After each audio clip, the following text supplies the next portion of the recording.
नमस्कार, आप देख रहे हैं स्वराज एक्सप्रेस का खास कार्यक्रम बिग डिबेट। मैं हूं आपके साथ विजेंद्र विजय। आज हम बात करेंगे बीजेपी की। नड्डा दिखाएंगे बीजेपी की राह। टीम वही, सोच नहीं, कमजोर बूथ होंगे मजबूत। 23 की तैयारी में जुटी बीजेपी।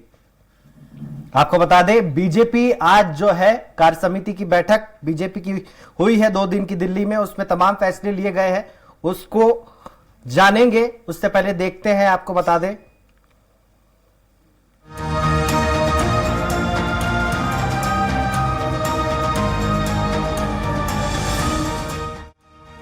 भारतीय जनता पार्टी की 2 दिनी कार्य समिति 9 राज्यों के विधानसभा चुनाव और लोकसभा के महासंग्राम पर केंद्रित रही। इस बैठक से साफ हो गया कि भारतीय जनता पार्टी मौजूदा संगठन में कोई फेरबदल नहीं करेगी।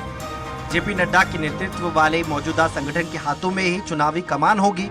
अमित शाह ने जेपी नड्डा को फिर भारतीय जनता पार्टी के राष्ट्रीय अध्यक्ष पद की कमान देने का ऐलान किया कि श्री जगत प्रकाश नड्डा जी का कार्यकाल जून 2024 तक बढ़ाया जाएगा। कार्य समिति में 2024 को जीतने के लिए 2023 के सभी चुनावों को जीतने की रणनीति बनाई गई। 9 राज्यों में हर हाल में सत्ता में आने के लिए संकल्प के लिए भारतीय विरासत के झंडे को बुलंद करें, कमजोर बूथ मजबूत करने और कल्याणकारी योजनाओं के साथ आगे बढ़ने का प्लान बना।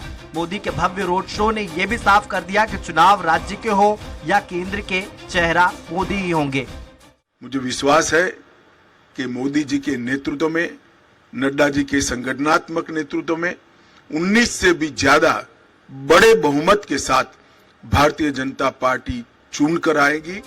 बीजेपी का फोकस 2024 के लोकसभा चुनाव पर है, लेकिन 2024 तभी फतेह होगा जब 2023 की 9 किलो पर बीजेपी का कब्जा होगा। इन 9 किलो पर देश का दिल मध्य प्रदेश भी है, जहां बीजेपी की राह इतनी आसान नहीं है। Bureau report, Swaraj express. तो इस मसले पर चर्चा करने के लिए हमारे साथ 3 खास मेहमान होंगे। सचिन सक्सेना, बीजेपी प्रवक्ता, हमारे साथ होंगे। बीजेपी का पक्ष रखते हैं दमदारी के साथ, वो हमारे साथ होंगे। हमारे साथ मौजूद है स्टूडियो में कृष्ण मोहन झा साहब, वरिष्ठ पत्रकार है। आपका बहुत बहुत स्वागत है। तो झा साहब, सबसे पहले आपसे समझना चाहूंगा कि क्या मायने हैं इस कार्य समिति के। बीजेपी कह रही है कि जो गुजरात में फॉर्मूला अप्लाई किया गया था वो आने वाले 9 विधानसभा चुनावों में भी अप्लाई किया जाएगा। देखिए, निश्चित रूप से जो गुजरात में जो स्थिति बनी थी, गुजरात में जो उनको रिजल्ट मिला है, तो कहीं ना कहीं बीजेपी उत्साही है। और जो मेन चीज़ आपने देखा कि लोगों ने आज जेपी नड्डा के प्रति आस्था व्यक्त की और फिर से उनका कार्यकाल बढ़ाया गया। वो बीजेपी के तीसरे ऐसे व्यक्ति जिनको लगातार दूसरी बार अध्यक्ष का एक्सटेंशन मिला है। हाँ, अध्यक्ष का एक्सटेंशन मिला है। तो निश्चित रूप से बीजेपी पूरी तैयारी से है। और दूसरा, आप देख रहे हैं कि 2024 की जवाबदारी उन्हीं के कंधों पर है।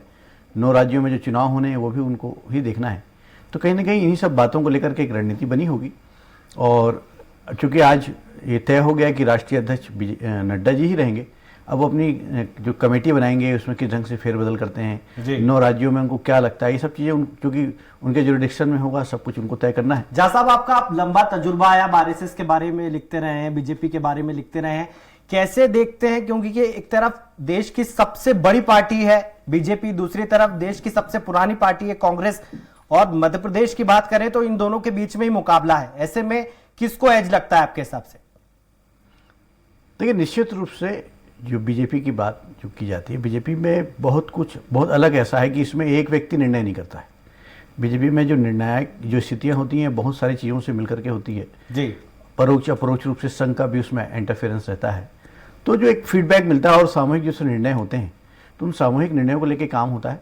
और आपने देखा होगा कि आप दूर मत जाइए, 2019 के लोकसभा चुनाव को देखिए, ऐसे नए नए चेहरों को अवसर मिला जिनकी आप कल्पना नहीं कर सकते थे जी। आप छत्तीसगढ़ में देखिए कि छत्तीसगढ़ में रमन सिंह के जो बेटे थे वो उनको टिकट नहीं दी गई, और जो उसमें तत्कालीन मंत्री थे उनको भी टिकट नहीं दी गई। तो यानी पूरे के पूरे उन्होंने पूरा 11 जो टिकट थी पूरी फेरबदल कर दी थी। तो ये सब चीज़ें जो हैं ये आपको बीजेपी में देखने को मिलेगा। आपने गुजरात मॉडल की बात आप हमेशा करते हैं, चर्चा भी होती है, तो गुजरात मॉडल जैसा रोल आपने कभी देखा नहीं होगा आज भारत के इतिहास में।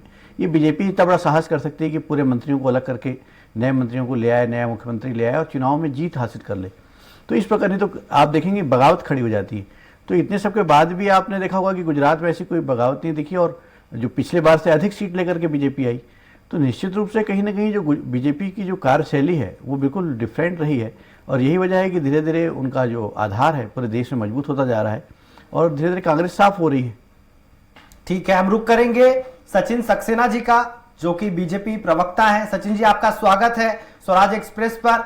आपकी पार्टी की कार्य समिति हुई 2 दिन की, उसमें निर्णय लिया गया है कि जो बेसिक्स है बीजेपी के, जो हिंदुत्व का मुद्दा है, जो भारत की विरासत है, उस पर पार्टी फोकस करेगी। अब मैं मध्य प्रदेश के बारे में आपसे जानना चाहूंगा कि 2018 में चुनाव लड़ा गया था जब राष्ट्रीय अध्यक्ष थे अमित शाह, अब नड्डा जी होंगे। क्या परिवर्तन देखने को मिलेगा और क्या एजेंडा होगा आपका 2023 में?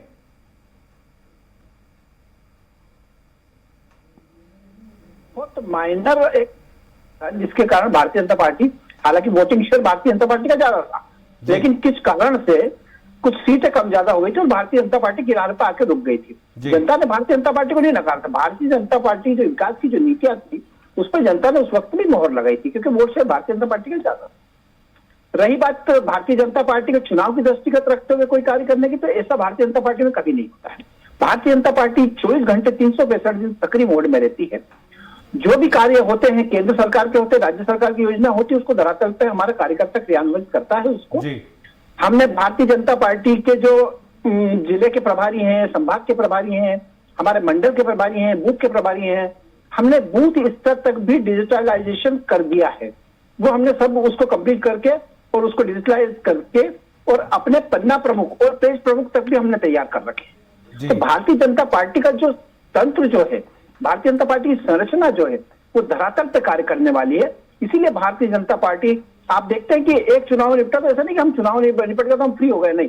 भारतीय जनता पार्टी फिर भी जनता की सेवा में सतत लगी रहती है और जैसी जनता जवाब जिम्मेदारी लेती है तो उसको और थोड़ा सा आगे बढ़ के भारतीय जनता पार्टी उसमें अपना भूमिका का निर्वहन करती है, क्योंकि यह अवसर जनता ने हमें दिया है। और जनता के बीच जब हम जाते हैं तो भारतीय जनता पार्टी की रीति नीति से उनको अवगत करवाते, केंद्र सरकार की, राज्य सरकार की जो योजना रहती है उनसे उनको अवगत करवाते, और किसी ना किसी माध्यम से जो व्यक्ति आवश्यक है, जो जरूरतमंद है, उस तक सरकार की योजनाओं के लाभ पहुंच जाए, उस दिशा में हमारा कार्यकर्ता लगातार कार्य करता है। और यही कारण है कि भारतीय जनता पार्टी पर जो जनता का विश्वास है वो सतत बना हुआ रहता है। हमें कभी भी अलग से परिश्रम करने की, चुनाव को लेकर, व्यक्तिगत मैं पर्टिकुलर में चुनाव की बात कर रहा हूं, चुनाव को लेकर कभी भी अलग से परिश्रम करने की आवश्यकता नहीं पड़ती है, क्योंकि हम जनता के बीच में रहने वाले लोग हैं। जो लोग जनता के बीच में नहीं रहते, जिनकी संरचना नीचे तक नहीं है, ये विचार उनको करना चाहिए, मेहनत उनको करनी चाहिए। ठीक है, दोबारा आऊंगा आपके पास। शशांक भार्गव हमारे साथ जुड़ गए हैं, विधायक हैं विदिशा से। सर, आपका स्वागत है स्वराज एक्सप्रेस में। कैसे देखते हैं कार्य समिति हुई 2 दिन की और नड्डा जी को रिटेन किया है पार्टी ने? आपको क्या लगता है कितनी बड़ी चुनौती होगी 2023 के विधानसभा चुनाव में बीजेपी? देखो, पार्टी किसी को भी रिटेन करे, ये पार्टी का अंदरूनी मामला है भारतीय जनता पार्टी का जी। इसमें मुझे कुछ नहीं कहना, किसी को भी अकेले बनाएगा, उससे कोई हमें लेना देना नहीं है। लेकिन हमारी जो तैयारी है 2023 की, वो साफ दिख रही है जनता के बीच में। जनता में एंटी इनकम्बेंसी है, महंगाई को लेकर लोग आक्रोश में हैं, तमाम कर्मचारी आक्रोश में हैं मध्य प्रदेश के। माननीय कमलनाथ जी के नेतृत्व में संगठन को बहुत मजबूती प्रदान हुई है और नीचे तक हमारा संगठन पूरा बन गया है जी। और तो माननीय कमलनाथ जी के ऑफिस से आज हमारे मंडल सेक्टर के लोगों तक को फोन करके उनसे फीडबैक दिया जा रहा है और पूरी चुनावी मूड में है कांग्रेस पार्टी। अभी हमें इस बात का भी बहुत लाभ मिला है कि माननीय राहुल गांधी जी पूरे देश में जो यात्रा कर रहे हैं, उससे भारतीय जनता पार्टी बैकफुट पे खड़ी हो गई है। कोई पहले तो इश्यू उठाया उन्होंने, कहीं टी शर्ट का उठाते हैं, जूतों का उठाते हैं, जो भी जनता समझती है हर बात को। इसलिए 2023 में कांग्रेस में एक प्रदेश में माननीय कमलनाथ जी के नेतृत्व में सरकार बनने चाहिए। अभी हमारे भाई कह रहे थे सक्सेना जी कि आम जनता को पार्टी की रीति नीति का पूछना चाहता हूं कि आज गरीब आदमी इतना परेशान है कि जिस क्षेत्र में लोग चावल खाना पसंद नहीं करते, वहां कंट्रोल में चावल दिया जा रहा है गेहूं की जगह। तमाम कर्मचारी परेशान है, किसी को डीए नहीं मिल रहा है, ओपीएस की घोषणा पार्टी। भार्गव साहब, मेरा एक छोटा सा सवाल है आपसे कि आप बात कर रहे हैं एंटी इनकम्बेंसी की, अगर बीजेपी ने गुजरात फार्मूला एमपी में लागू कर दिया फिर तो रिशफल हो जाएगा कैबिनेट का, नए चेहरों को टिकट दिया जाएगा, ऐसे में तो बीजेपी जीत जाएगी फिर। देखो, आप गुजरात में जो बात थी वो एंटी इनकम्बेंसी गुजरात की जनता में भारतीय जनता पार्टी के खिलाफ आज भी है और कल भी थी और पहले भी थी जी। लेकिन वहां जो जंगली करके आप लोग चुनाव जीते हैं उससे कोई छुपी हुई बात नहीं है। मेरे पास वीडियो है कई बूथों की जिसमें एक ही आदमी सैकड़ों वोट डाल रहा है, किसी की एंट्री नहीं है, सिर्फ एक ही आदमी डाल रहा है। ऐसे जंगली करके चुनाव जीतना हो, मशीनों के भरोसे चुनाव जीतना हो, ये कहना कि हमने पॉलिसी चेंज कर दी और पॉलिसी चेंज करके और हम चुनाव जीत गए, कहना आपका गलत है। जी, मेरा कहना नहीं है सर, बीजेपी का कहना है। हाँ, सॉरी, बीजेपी का। जी जी, सचिन भाई अपनी बात रखिए। देखिए विजय जी, कांग्रेस का जब हार जाती है ना कांग्रेस, तो कांग्रेस का ईवीएम पे ठिकाना फोड़ती है, कांग्रेस मीडिया पे ठिकाना फोड़ती है, कांग्रेस एक दूसरे जो आपसी के नेतागण है ना उन पे ठिकाना फोड़ती है।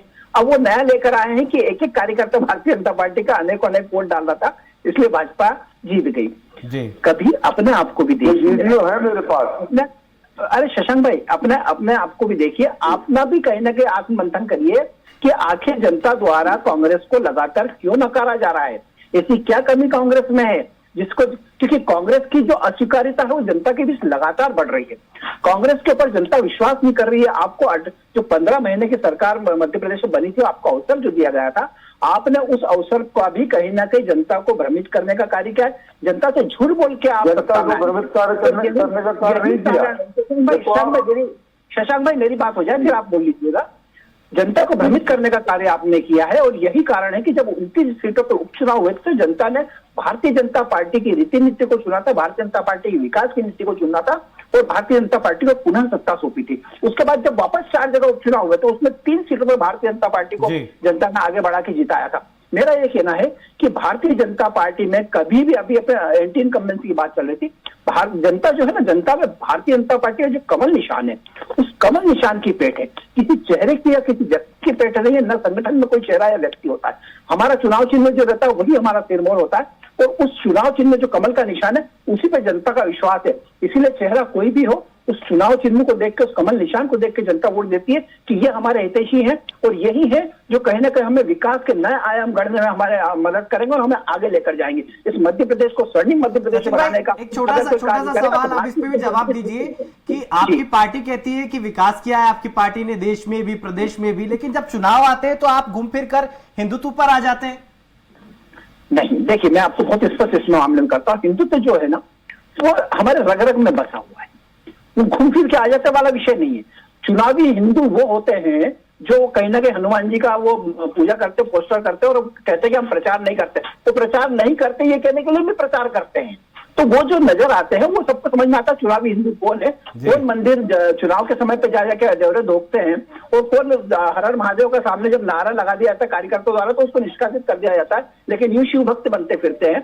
तो वो सब जनता को समझ में आता है कि कौन चुनावी हिंदू है और कौन वास्तविकता में हिंदुत्व को जानता है, पहचानता है और सनातन धर्म आपके पास शशांक भाई, लेकिन हम सबका साथ, सबका विकास, सबका विश्वास और सबके प्रयास से चलने वाली सरकार के कार्यकर्ता है और यही कारण है कि जो जनता विश्वास कहीं ना कहीं कर रही है सरकार के ऊपर, वो जनता को सरकार ने उतना एक दिया है ताकि जनता तक वो चीज पहुंच सके और जो जनता तक पहुंची है तभी जनता उस पर विश्वास कर पा रही है। ठीक है, शशांक भाई वो कह रहे हैं चुनावी हिंदू तो आपकी पार्टी में, जब चुनाव आते हैं तो वो हिंदू धर्म का चोला ओढ़ लेते हैं। देखो, आप ये भारतीय जनता पार्टी गौ माता के नाम पर सदा से वोट मांगती आई है। माननीय कमलनाथ जी ने सरकार बनते से 1000 गौशालाओं को स्वीकृत किया, लेकिन आज मैं भाई साहब से पूछना चाहता हूं कि उन गौशालाओं की स्थिति भारतीय जनता पार्टी की सरकार में क्या है जी। जो हम लोगों ने पैसा दिया था उसका भी पूरा उपयोग नहीं किया और कई गौशालाएं अधूरी पड़ी हुई हैं।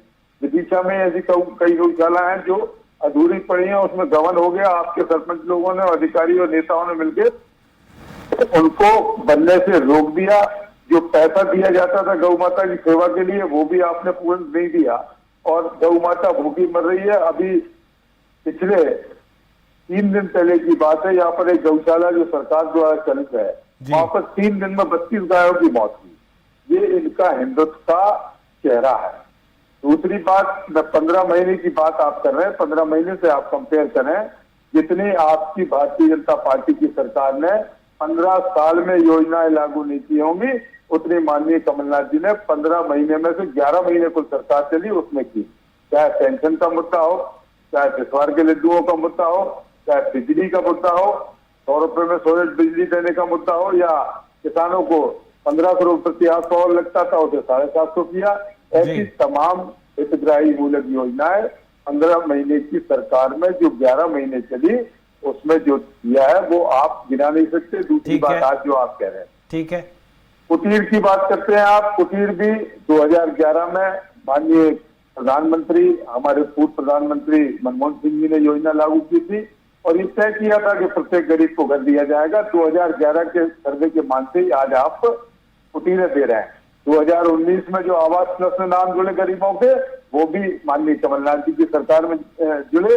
आप मुझे ये बता दें कि आपकी पिछले 8 साल की सरकार और 15-16 साल की भारतीय जनता पार्टी की प्रदेश में सरकार कोई भी नई योजना लेके आई हो, चाहे वो मेक इन इंडिया हो, स्किल इंडिया हो, तमाम सब। ठीक है भार्गव साहब, दोबारा आऊंगा आपके पास, मैं चर्चा में लाना चाहूंगा फिर से झा साहब को। झा साहब, कमलनाथ जी कई बार बीजेपी के संगठन की तारीफ कर चुके हैं। वो कहते हैं कि हमारा मुकाबला जो है बीजेपी के संगठन से है। चुनाव अभी नवंबर में होने हैं और पार्टी एक्शन में नजर आ रही है जनवरी में। बीजेपी और कांग्रेस में क्या डिफरेंस देखते हैं आप? देखिए, सबसे बड़ा डिफरेंस आपने कहा ना कि 24/7 बीजेपी चुनावी मोड पे रहती है। बीजेपी अपने कार्यक्रम चलाती है जिससे कार्यकर्ता जो है एक्टिव रहता है जी। कार्यकर्ताओं को एक्टिव रखने के लिए कार्यक्रम की जरूरत गाज है। बजाने का काम ठीक करती है बीजेपी। नहीं, शशांक जी सुन लें जरा जी।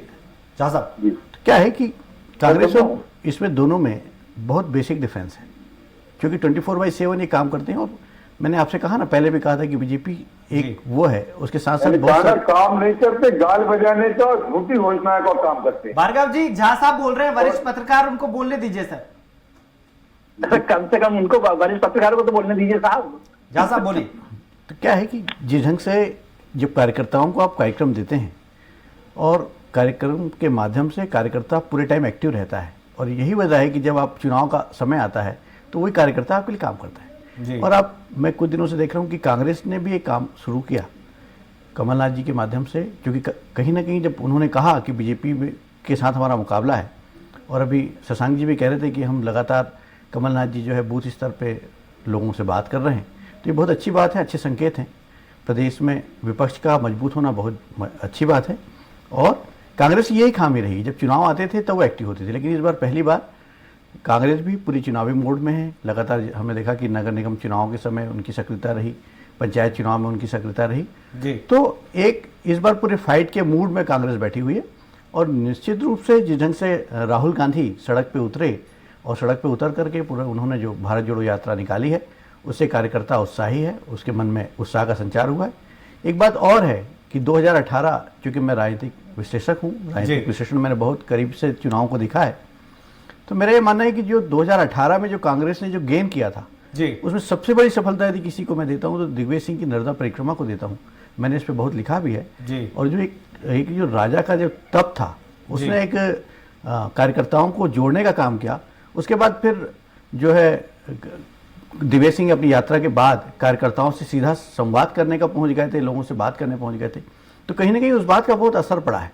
और कांग्रेस ने इस बात को बहुत बारीकी से नोट किया है और मुझे लग रहा है कि इस बार कांग्रेस बड़ी चुनौती बीजेपी के सामने प्रस्तुत करेगी, क्योंकि उनके जो विभिन्न मोर्चों पे, यानी दिग्विजय सिंह जी भी। साहब, एक और चीज समझना चाहूंगा मैं आपसे कि बीजेपी के जो प्रदेश अध्यक्ष है गुजरात के, CR पाटिल नाम है उनका, उन्होंने पन्ना समिति बना दी है सर। पन्ना प्रमुख तक अभी कांग्रेस पहुंच ही नहीं पाई है, उन्होंने बीजेपी के लिए पन्ना समिति बना दी है। तो इस ट्रांजिशन को कैसे देखते हैं? देखिए, एक बात आप इसको देखिए कि कांग्रेस वो पार्टी है जिस आप किसी भी गांव में जाएंगे आज तो उसके लोग वहां पे मौजूद हैं जी। यानी आप इस बात को इनकार नहीं कर सकते कि कांग्रेस का कार्यकर्ता अंतिम दौर पे आज बैठा है। ये बात अलग है कि उसकी निष्क्रियता होगी जी, लेकिन निष्क्रियता को सक्रियता में बदलने में समय नहीं लगता, तो इस बात से इनकार नहीं किया जा सकता। कांग्रेस का अपना बहुत बड़ा कार्डर रहा है, 125 साल पुरानी पार्टी है, तो उसके जमीनी स्तर पर बहुत ज़बरदस्त कार्यकर्ता है। और आज की डेट में किसी भी मोर्चे पर यदि बीजेपी का यदि सामना करने को कोई पार्टी है तो वो कांग्रेस ही है। और जो राहुल गांधी का नया स्वरूप है, नया रूप है, इससे निश्चित रूप से, क्योंकि जब आप सड़क पे उतरते हैं, यदि आप ही निकल जाएंगे विजय जी, तो जी निश्चित रूप से लोग आपके साथ आएंगे। आपके जब एक बड़ा व्यक्ति निकलता है, कोई भी नेता हो, उनको देखने के लिए उत्साही है, और कार्यकर्ताओं में जी एक जुनून है।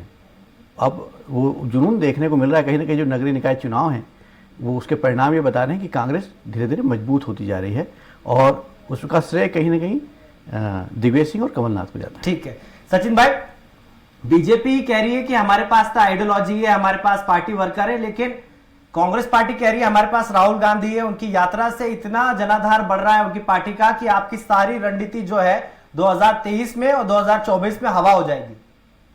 देखिए विजन भाई, इसको व्यक्तिगत में लेते हुए मैं एक बात जरूर कहना चाहूंगा जी कि मेरी नजर में राहुल गांधी जी जो हैं वो इस देश के सबसे अक्षम नेताओं में मैं उनको मानता हूं।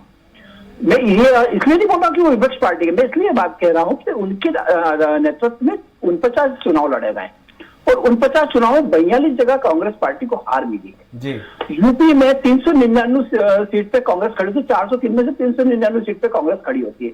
387 सीट पे कांग्रेस के जो प्रत्याशी है उनकी जमानतें जब्त होती है। 12 सीट पे कांग्रेस का वोट शेयर डाउन होता है, मात्र 2 सीट कांग्रेस जीतती है वहां पे। तो ये जो हमें जो नजर आ रहा है ना कि ये यात्रा, वास्तव में राहुल गांधी जी ने राजनीति से मुंह मोड़ लिया, वो पीठ दिखा के भागे हैं। 2019 के जो परिणाम आए थे उसके बाद वो सामना नहीं कर पा रहे थे, क्योंकि जो अंतरकलह कांग्रेस की थी वो उभर के सतह पे आ गई थी। और इन्हीं के जो नेतागण जो थे, जिनको हम G27 ग्रुप जो बोलते हैं, वो कहीं ना कहीं वो सब इनके खिलाफ थे, क्योंकि इनके ना नेतृत्व क्षमता नहीं थी। आज लाख वो निकल गए और हम बात कर रहे हैं, लेकिन वास्तव में वो निकले तो वो गुजरात नहीं गए, हिमाचल नहीं गए, जहां चुनाव थे वहां नहीं गए। अगर आप किसी राजनीतिक दल के इतने बड़े नेता हो जिसके नाम से आज भी कांग्रेस चल रही है, तो आपको निश्चित रूप से ऐसी जगह पर जाना चाहिए। दूसरी बात में आता हूं, शशांक भाई ने बताया कि हमारी ये योजनाएं थी, वो योजनाएं थी। मैं इनको जानकारी देना चाहता हूं कि 15 माह की जब इनकी सरकार थी, उस 15 माह की सरकार में 2,44,000 प्रधानमंत्री आवास योजना के मकान थे, जिसकी राशि इनकी सरकार द्वारा नहीं दी गई और वो वापस हुए थे। 2,44,000 लोग कहीं ना कहीं वंचित रह गए थे आवास से। इसके बाद में बात करता हूं तो किसान सम्मान निधि जो केंद्र द्वारा दी जा रही थी, उसका डेटा इन लोगों ने किसानों को अपडेट करके नहीं दिया था, क्योंकि केंद्र सरकार की योजना थी। ये किस चीज की बात करते हैं? जब ये निकल के आएंगे तो किसान बैठा हुआ उधार वो इनसे पूछेगा कि आपने 2 लाख कर्ज माफी की बात की थी, 10 दिन के अंदर आपने कितनी कर्ज माफी करी? आज शशांक भाई बैठे हुए विधायक है, विधानसभा में जाते हैं तो मुझे एक नाम बता दें जिसका 2 लाख का कर्ज माफ किया गया हो, वो नहीं बता पाएंगे।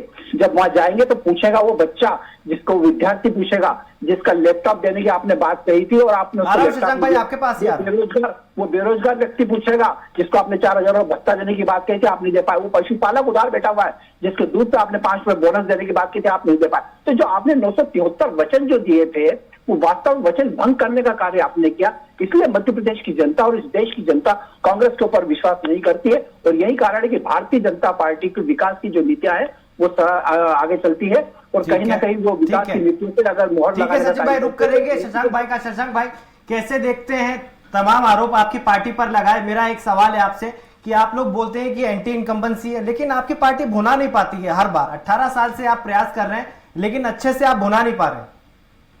देखो, अभी भाई साहब ने कहा कि ऋण माफी की 10 दिन की बात, माननीय कमलनाथ जी ने शपथ लेने के बाद सबसे पहले उस फाइल पर हस्ताक्षर किए थे, जिसमें 2 लाख रुपए तक के कर्जे माफ की बात सरकार द्वारा कही गई थी, हमारे द्वारा कही गई थी। आ रहा हूं आपके पास सचिन भाई जी। और आप कहते हैं कि एक भी आदमी का नाम नहीं बताएंगे, तो मेरे बराबर कमरे में दीवान सिंह करार जी बैठे हैं, मैं उनसे बात करा देता हूं आपकी। उनके परिवार का डिफॉल्टर एक किसान था, उनके बड़े भाई, उनका 2 लाख से ज्यादा कर्जा था, वो माफ। डिफॉल्टर किसानों के 2 लाख रुपए तक के कर्जे माफ किए। इसके बाद 27 लाख किसानों के कर्जे मध्य प्रदेश में माफ किए। पहले चरण में 50,000 रुपए तक के कर्जे माफ किए। इसके बाद सेकंड चरण में 1 लाख रुपए तक के कर्जे कुछ ब्लॉकों में माफ किए, कुछ में करने जा रही थी सरकार, तो सरकार आप लोगों ने खरीद ली। और ये आप जानते हैं कैसे खरीदी, उसका ताजा उदाहरण मैं भी आपको बता दूं। मानिए कि मेरे को भी 60 करोड़ रुपए की बोली थी मेरी, लेकिन मैं नहीं बिका। मुझे मंत्री पद का ऑर्डर प्रलोभन भी था, मैं नहीं बिका। तो आप ऐसी बात कर रहे हैं कि क्या नहीं किया। 15 महीने में जो किया, तो आप कंपेरिजन करके देख लें कि आपने 15 साल में क्या किया और 15 महीने में माननीय कमलनाथ जी की सरकार ने क्या किया। आप कर्जे माफी की बात करते हैं, 10 दिन के अंदर कर्जा माफी करने के ऑर्डर हो गए थे, पहले ही थे। आप इस बात को गुमराह कर रहे हैं किसानों के बीच में ले जाके और इसके बाद जो कर्जा माफ हुआ आपकी सरकार आने के बाद उन पर ठीक है। पैनल इंटरेस्ट लगाया गया। कर्जे माफी का पैसा जो सरकार ने वायदा कर लिया था, जो लोग किसानों को सर्टिफिकेट दिए थे, उनको आपने रोकने का काम किया और गुमराह करने का किसान को काम किया, जिसकी वजह से कर्ज माफी आप कहते हैं फेल हो गई, ठीक है, जबकि ठीक है, आपकी इसपे- सरकार मध्य प्रदेश इसपे- की विधानसभा इसपे छोटा सा में कमेंट ये कीजिए जवाब सचिन दे भाई, चुकी छोटा है सा मुझे। कमेंट।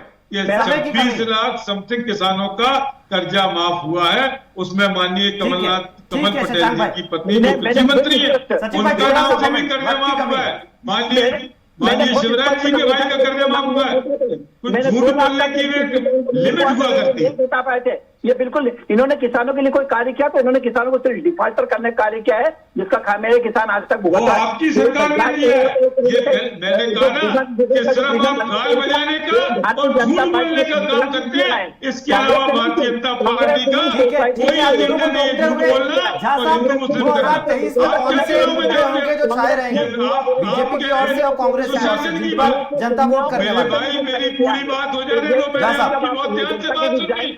सुशासन की बात आप कर रहे हो, मैं विधायक हूँ, मेरे कार्यालय में भारतीय जनता पार्टी के गुंडों ने हमला किया। आज तक 3 साल हो गए, आज तक FIR नहीं हुई, अज्ञात FIR हुई। आप सुशासन की बात कर रहे हैं। आपने जितनी बातें की सिवाय झूठ के अलावा, झूठ क्या 2 लाख परोसने के तुम्हारी घर अलावा मकान उसके भारतीय समय जनता पर पार्टी नहीं के हुए? नेताओं आप मना के कर पास दीजिए, और नहीं कोई हुए? काम नहीं। क्या किसान सम्मान निधि के जो आपको डेटा प्रस्तुत झा साहब करने को के लिए झा साहब को करें, बोलने आप दीजिए बहुत- सचिन भाई। ये झा, गलत आखिरी बात है। कमेंट झा साहब से आज चाहता भी हूं। 86 लाख किसान, मैं कृषि समिति का मेंबर हूं। आपकी सरकार ने पिछले महीने मुझे रिपोर्ट दी कि हमारे यहाँ अभी भी कुछ लोग आधार लिंक से रह गए, जिसकी वजह से उनको किसान सम्मान निधि नहीं मिल रही है। अब तो 3 साल हो गए आपकी सरकार को, आपने क्यों नहीं झा कराया? साहब कमेंट अपना पूरा कीजिए सर। देखिए झा साहब के नाम पे मैं चुप दोनों ही हो गया हूं। पार्टियों के लिए बड़ी चुनौतियां होंगी और जी। अभी इतनी जल्दी कह देना, क्योंकि आप जानते हैं कि इस देश में प्याज भी एक ऐसा मुद्दा हो जाता है जो चुनाव हरा जिता देता है। तो अभी ये कह देना कि कौन से मुद्दे उस समय होंगे, ये बहुत जल्दबाजी होगी, क्योंकि अभी कम से कम 9 महीने का समय बचा हुआ है। तो उस समय की जो तत्कालिक स्थिति होगी, क्योंकि बीजेपी अपने विकास पे जाएगी और कांग्रेस एंटी इनकम्बेंसी की बात कर रही है, तो निश्चित रूप से वो अपनी बात रखेगी। तो कहीं ना कहीं अभी से एक माहौल बनना तैयार हो गया और हम देख भी रहे हैं कि डिबेट में दोनों चीज़ देखने को मिल रही है जी। और खासतौर पे जो किसान हैं और बेरोजगार है, ये मुद्दा ज़बरदस्त रहेगा। अब ये महत्वपूर्ण चीज़ है कि ये दोनों को किस ढंग से अपनी ओर आकर्षित कर पाते हैं बीजेपी और कांग्रेस, जी। वो जो है वोट पे तब्दील हो जाएगा। जी, बहुत बहुत शुक्रिया आप तीनों मेहमानों का। बीजेपी से हमारे साथ सचिन भाई जुड़े हुए थे, कांग्रेस पार्टी से हमारे साथ शशांक भार्गव जी विधायक जुड़े हुए थे, विदिशा से कृष्ण मोहन झा साहब हमारे साथ जुड़े हुए थे। स्टूडियो से आप तीनों मेहमानों का एक बार फिर से बहुत बहुत शुक्रिया। मुद्दे कई सारे हैं, लेकिन बीजेपी का कोर एजेंडा हिंदुत्व है और ये चुनाव उसके आसपास हो सकता है। 2023 में कांग्रेस पूरा दम लगाएगी, बीजेपी अपनी सरकार को रिटेन करना चाहेगी। ये तो आने वाला वक्त ही बताएगा कि 2023 में किसकी सरकार बनेगी। हमारी खास चर्चा में इतना ही। आप देखते रहिए स्वराज एक्सप्रेस। नमस्कार।